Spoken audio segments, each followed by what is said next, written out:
Hello and welcome to this Eyes of Harmony podcast review. This is our very first one ever, so how do you do to you people who are listening in? We hope you enjoy. So, do you want to explain why we're reviewing Rose first? Because we felt like it. Yes, because we felt like it. Basically, it's 10 years, that was a few months ago, since the revival of Doctor Who. And we thought it was only fitting, not only because it was that anniversary, but because it's sort of our revival as well, that we covered this episode. Because we actually do have a old channel with the same title, except with no spaces, because I didn't know how to use a spacebar, obviously. But it's difficult to reach sometimes, you just need to move your hand down. I had small T-Rex arms, it's not fair, but you can still watch those early reviews. Kind of cringeworthy though. Not as cringy as my channel though. Yeah, but if you want to waste like 20 minutes of your life, go ahead. We do get some good points across, but that was like 3 years ago. And totally not biased. Yeah, and totally not biased. But anyway, on with Rose. Yeah. Or Rose Meets the Doctor, as it was originally going to be called. Which actually doesn't really I know, it sounds a bit like a child's storybook. Rose Meets the Doctor. Rose one day woke up with a toothache, and no, she goes to the dentist, wouldn't she? Never mind. That's a terrible book. No. She went to the dentist, and the doctor was there as the dentist. And he went, "There is an absorbal off in your tooth." That would be the worst. The teeth were plastic. Yeah, and then it was all and then he gets distracted. Like her tooth opens and it's like a gun. But yeah, as she should shoot the bottom of her own mouth on the top. That would be the most ineffective auton ever. But anyway, yeah. Well, the daffodils weren't. The daffodils did cause a mask, but anyway, that's Attack of Autons. Yeah, terror of the Autons. Yeah, that's it. Oh yeah. So, Conrad, what did you think of Rose, which aired on the 26th of March 2005? What did you think? That it was a good episode, which I really liked, and probably introduced me to Doctor Who when my only prior experience beforehand was my dad trying to read me Doctor and the Daleks, the Target novel, which I was too afraid to even finish. So that's the only for both of us it was our first ever Doctor Who episode to watch, so that's kind of it introduced us into the series. So we're kind of introducing you to our podcast and our voices. But yeah, I remember we were both 6 years old at the time. I'd soon be 7, and my God, when that title sequence came in, there was no pre-credits. No. I think they could have actually done a bit of a pre-credit thing where some shopper. One of the workers gets attacked and it could have come in. I thought that could have worked, and then it went into the da-da-da-da. It could have worked, but I don't think it really needed it. It didn't need it. Yeah, to be fair, for the first episode, you've got to have focus, and if you focus on some other person as your first bit... You're kind of expecting them to be the main character. I think it worked better here, where they initially introduce you with the TARDIS and the whole concept of Time Lord before taking you into the Companion, and having to focus on her. It is, I think, still... out of all the new revival series, it's still my favourite intro. Though the music, I prefer when it, had got a bit more of a drum beat. Series 4 and the specials. Well, to be fair, a lot of the music here I do really enjoy. That opening tune. What is it? I think it's called Westminster Bridge or something. It's something like that. But Murray Gold is so on point. His music is so amazing, and like when you're a kid. You thought that kind of Earth shot. You didn't think it was CGI. I thought it was kind of real. I thought it had been done. When you first see it, I thought it was done with a satellite. This is 6-year-old. Well, not only that, but it was the quality of the TVs at the time. So it was much more difficult to tell. It was funny actually watching it. I was like, wow, this is really old. Looking at it, the picture quality and the cars in the background.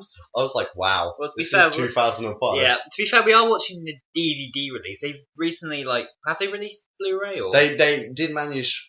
They found it harder to do series 1 on the Blu-ray, but they released it for reasons. But they have released it on Blu-ray. It would be nice to see it. Yeah, it'd be interesting to see what they did. But yeah, that's away. So we meet our main person Rose, and it was really well filmed and well done that we actually see her entire life within the first 3 minutes. So we see her boyfriend, her mum. Her job, and that she lives on a not great estate. It's just kind of just girl who's school dropout, kind of, working late, Never took A levels. never took A levels. But the thing I love is that when you go back and watch it, every frame she steps off a bus and the camera turns and looks at some shot dummies in the window. Yeah, and then, I noticed. And then every time yeah. she's working in the shot, there's always shot window dummies in there. Well, that did just sort of happen a lot when she was walking around. Like, also there's that scene with the TARDIS where it focuses on that. She's walking by. and she walks by. I love it. And but yeah, anyway, so she's forced, I think, to go down with her lottery money to give to what's its name? Wilson. Wilson. No, I'm sorry. I'm sorry, Wilson. But and then she gets locked in a room with a load of shot window dummies who start walking. And what was great was they added that kind of plastic sound, that kind of like this. It's subtle, but and one autumn starts walking towards her, and then others join. And fun fact is that they actually had a massive zip down the back of their head. They weren't Slovene, but they had massive zips, which were actually edited out, kind of Photoshop for video. And they've done a really good job. That's why you don't see many shots of it actually behind them, because they had to edit it out. But when he does that turn, it was like, oh, it was really well done, and the movement. But yeah, I want to know how that door slams, because literally nobody pulls it. Was it just a alien gust of wind? the door was made of plastic. Oh, that would make sense if that was true, but I think it's metal. Yeah. But that would have been, or the hinges were plastic. Yeah. They just went, screw you, girl. We're gonna kill you. Thing is, why did they need to reveal themselves then? That's my question. Because she wasn't doing anything. Well, no, they had before. They killed Wilson. I know they killed Wilson, but maybe that's because Wilson would realise that they were alive. I don't know. But yeah, so then the Doctor meets her and goes, run! And I always love that shot. Apparently how what Russell T Davies wanted it originally was a door to open there to be a bright light around him, just to be standing there and be like, and I thought that would have been quite good, but I quite like just the grab of the hand as she turns and looks at him. It's more subtle. Yeah, and then I think the light would have been a bit much. Yeah, and so then they run away with the start of a lot of running, and then they get into the lift, and then they have this great dialogue where it's just college students. It's why would it be students? It's well, no. It's actually a pretty fair enough reason, Yeah. You see all these prank videos these days online of people doing that, and it would make sense, but It would. then we see the sonic screwdriver, and I don't know, they did this weird effect this time of this kind of square kind of. I think it's the only time they ever did it, but there's this kind of square stuff that comes out of it. It's the weirdest kind of effect. They kind of use that again for the yeah. sonic gun.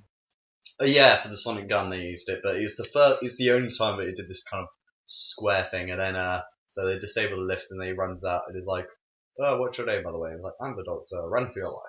And it goes to the door first. I love it. Yeah, I love it how they only showed him for small periods of time. So you're like, who is this? Because he is the main character. The show is named after him, and we barely get to see him. Yeah, that kind of helps the mystery though. He's just sort of. No, I love how they did it, because it's as a kid I was like, who is that guy? He's this Doctor guy. Who is this fellow? Who is this chap? In the leather jacket. I mean, I'd seen the trailers beforehand. So. I don't think I must have seen them, but I wasn't. Yeah, the one with him running from the flames. Yeah, the flames. I think I'd probably seen it, and my mum was like, "Oh, I'll watch that."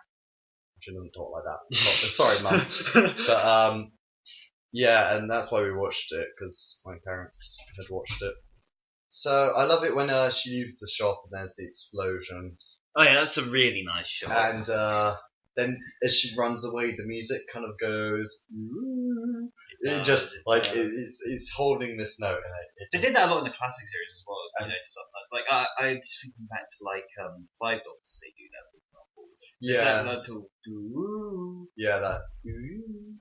And that was really nicely done with the titles. I don't think as a child, I paid any attention that it was the box that it was doing. I think it was just sound effect, but I noticed it now. Yeah. And then I think that it goes back to she wakes up. No, then it's the night time and she's back at home. Yeah. And Jackie, I always find Jackie funny. I've always kind of liked Jackie. Yeah. Who? Mostly in this series. Series 2 she's a little more. Yeah, she became better, but yeah. Fun fact: Jackie was originally named Judy. Yep. If you didn't know that, that was according to Russell T Davies, what he originally called Yeah. Jackie, which I think Judy does not work. No, I think it does. I I think we just think of it because she always has been Jackie, and we can't think of her as anything else. But I think the name works fine, but it didn't really. I think it suits the kind of estate she's on better though, like Jackie, more than Judy sounds a bit more kind of posh. Uptown girl. But yeah, and then Mickey, Mickey then appears, originally called Muggsy. What is Muggsy even a name? I guess it has to be. I guess so, but yeah, so Muggsy appears, and he I really love Noel Clarke.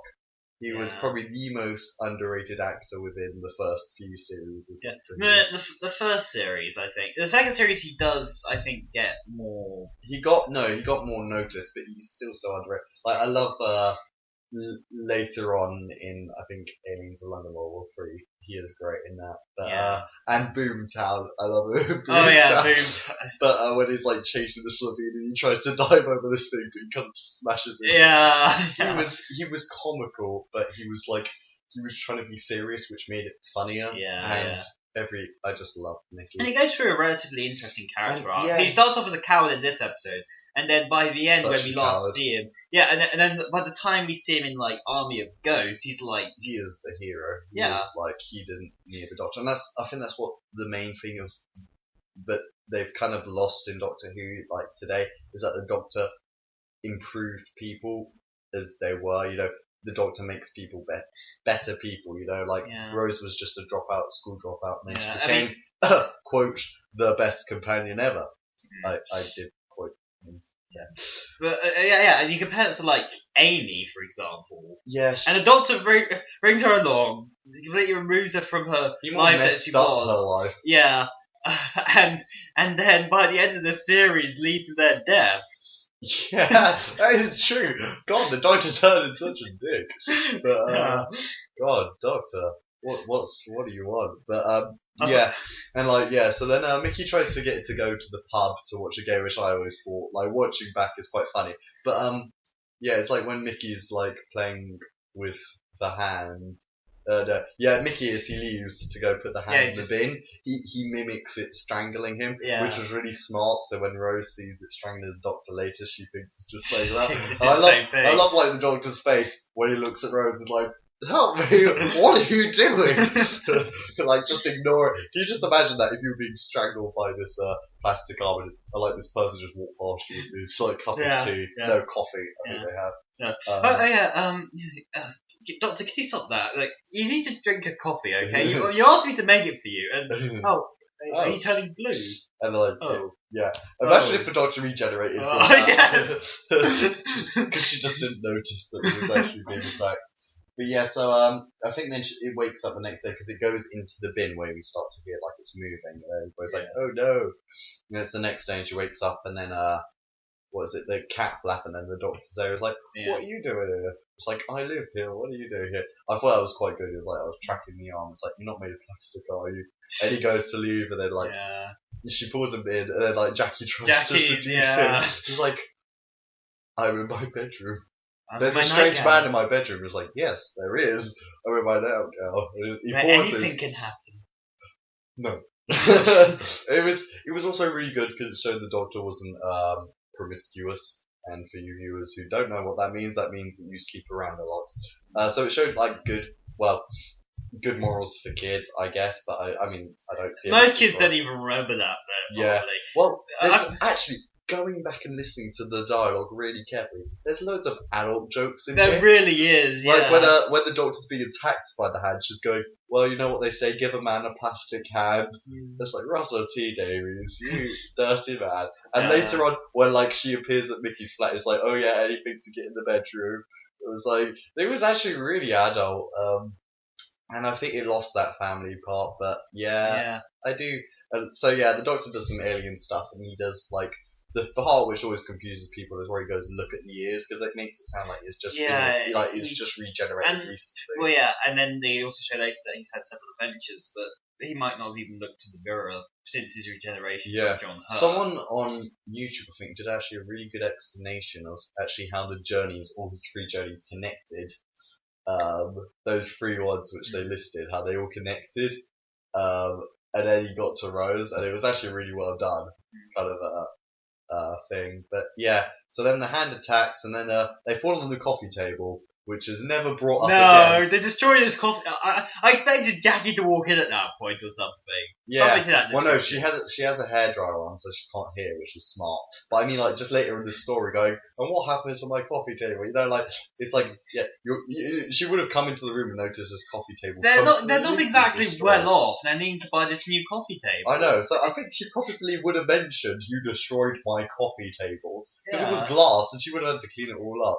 But yeah, so Okay. then, following this is probably my favourite scene, of Rose, which is the one-shot scene, which is all filmed in one shot as they walk from Rose's flat all the way to the park, and it is the most beautiful one-shot I think I've seen for quite a long time, with no cuts, no obvious cuts. I don't think there are at all. No, And they, well, not until right at the end, I think. yeah, not until it's like a Not until they side-on. stop. Yeah, and there is when the doctor goes, when she goes, the entire world was revolving around you. He's like, kind of, yeah, and that's where it cuts. But it's such a lovely long shot as well, and who directed it? I'm so glad, because that is always Keith Keith Brock. He did such an amazing job directing. Oh, he this did. thing. Just overall, like, I specifically wrote it down in my notes, but it was just this one scene where Rose is just going up the elevator and just cuts to the top of the elevator and slowly goes up. And I was just Oh yeah, as it was coming up. yeah. I just really like shots like No, that. it was going down. 'Cause she Oh yeah, she was no, going to the basement. it wasn't was, yeah.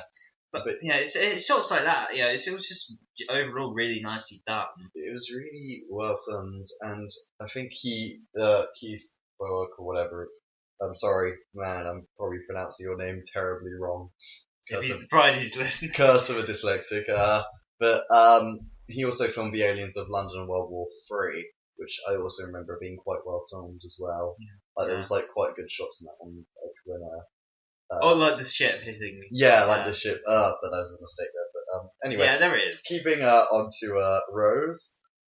Yeah, so there's that one shot, and I love how like the doctor's kind of joking, like, oh, they're it's not a price war. And they're like, they're making jokes, and he just cuts. It's like they're here to overtake your planet and kill you all. Yeah. And just carries on walking, like just casually, like Just casually throws it out making there. a joke, going, ha ha ha ha. Yeah, they're here to kill you all. Yeah, sorry about that. The thing is, he doesn't say that he's going to stop them. It's kind of like he's more like, yep, it's happening. Sorry. Yeah. He was exactly. And then like she asked, like, but Doctor, who are you? And it's like, I feel the earth spinning. Yeah. Yeah. It's like it wasn't like cheesy dialogue either. It was actually really kind of powerful stuff, and the music during that is so perfect. It's like quite tense and stuff, and it's like, and we're turning at 7,000 Well, miles an hour. And, it's like, and I can feel it. And then if we let go, that's who I am. Now go home. And he waves like with the hand, and then he walks off. And there's this lovely shot where it kind of follows him as he walks away, but the distance between Rose and the camera doesn't change. I'm not sure how they did it, but that was a really lovely shot. Then she kind of walks off, and then we hear the classic TARDIS sound. Then she runs back, and it's like it's gone, but she's kind of like, oh no. She's probably terrible at spot the difference. I mean, there was this massive wooden box right in the middle of the car park. And she's Well, like, to be fair, like some people, firstly, it's explained that she doesn't even really know what it is, yeah, and so I assume some people just might have thought they'd seen something, but then they second guess themselves, and I assume that's what I guess it is. So then she goes to Mickey's and she researches and luckily somehow finds a page about the Doctor. Dr. Blue Box. I mean, It's like, well, yeah. He's you would have thought like Eunice or something would try to cover that up. yeah, and I think they probably would have found the site kind of straight away of have you seen this man? Yeah. But I mean, what is she using? Like searchnet.com or something. It's like you can use Google. I don't know what the hell she's on. But I love it when Mickey's like, yeah, anything to get in the bedroom. Don't read my emails. Mickey always makes me laugh. Yeah. And then so then she goes to see Clive. Now Clive is probably one of my favourite side Oh yeah, characters. he's And rather interesting. but the one thing which always gets me is when the kid opens the door and goes, "Dad, it's one of your nutters." It's like, what kid of 10 years old is that rude to a complete stranger? Well, it could be interpreted as Clive is so negligent and so focused on finding a doctor that he doesn't have time to teach his kid good manners. True. But I mean, I would never say that to a woman of that age. You know, like, she's not exactly unattractive. So, like, you know, you would be kind of more shy at that age. You know, the puberty is kicked in, you know, yeah. Well, maybe it hasn't for him. I would be very, kind of, nervous and like, oh wow, there's a fit chick on my door, yeah, you know, and like, that kid, it always gets me how rude he is. I'm like, you have a terrible parents, and that's why later when, that thing happens in his, in it later, I'm always like, run, child, run! I laugh, hysterically and evilly at, that when that occurs. But anyway, so Rose goes into Clive's shed. Yeah, that is what happens, viewers, if you have not seen it. They go into the shed, and she's kind of, I love this scene where he's like, you know, and he explains, you know, that people could intercept it, and it's true, you know, people would be looking out for a special unit and so on, you know. Yeah. And then he's explaining, you know, that the Doctor's dangerous and you know, it's a title passed down from man to son, because it's quite cool, because it's kind of like giving false information to the audience who, if they don't know who the Doctor is, you know, it's like, oh, so is it a man to son thing? Because, like, I had no idea what regeneration was, nobody did, you know. Well, I mean, I think I did that. I think my dad explained it. Oh, I didn't know at all. But, no, I mean, I think at that point it might be nice if he like held a picture of like a previous Doctor and said like man to son or something. Yeah, like that. it's like, but he looks the same. Yeah, but I love that. I think but then during it, Mickey gets attacked by the wheelie bin, which is a really smart idea because, you know, wheelie bins are common household objects. Everybody has a wheelie bin. And the CG on that when he actually gets stuck is actually quite impressive. Quite good. Like, you could say what you like about the rest of it, but the bit with his hand actually being stuck to the bin was actually pretty convincing. Was good. It was when it was at the side angle, did it look a bit iffy, but this is 2005, let's be honest, they didn't have the biggest budget ever, you know? So, I give it, I'm fine with it, you know? But the thing which annoys me is the burp, because it's right in the middle of this dialogue of saying the Doctor is a dangerous man. If you've seen him, you know, then God bless your soul, because, you know, because he's got one constant companion, death, and then it's just a burp right in the middle of it, and it totally kind of, when I was watching it again, it totally just took me out of it and going, wow, that was just unneeded. Like, they could have done it if it was at the end of the scene, and then he got kidnapped. Well, it was sort of. No, it was at the end of that dialogue exchange. But then he carried on afterwards, is the thing. If it ended with that, and then, or it started, like, as soon as she went into the house, then it happened. That would have worked, but it's because it was slap bang in the centre. Yeah, I agree. If you guys watch it, you can. I'm not sure if it's just me and Conrad, but I just found it quite jarring. But anyway, I mean, hold on. I have one more thing to say about that. Whoa, sorry. Well, I mean, at least one thing I can say about that, in terms of in the positive light, is that it was kind of built up nicely, and I think the first time you watch it, you do laugh at that because you had this tense scene that does burp. Watching it now, especially, it does take you out of it. Yeah, I think it's I think how they set up it actually happening in the first place, it was funny to begin with. Yeah, I mean, like when you saw this wheelie bin movement, it was quite comical. Yeah. But like, I don't know. Yeah, looking back at it as an older, more mature, hopefully, person. Yeah, it wasn't really needed. But so then she comes out and then she sees this plastic Mickey at the wheel, which they managed to get in place quite quickly. The pizza, pizza.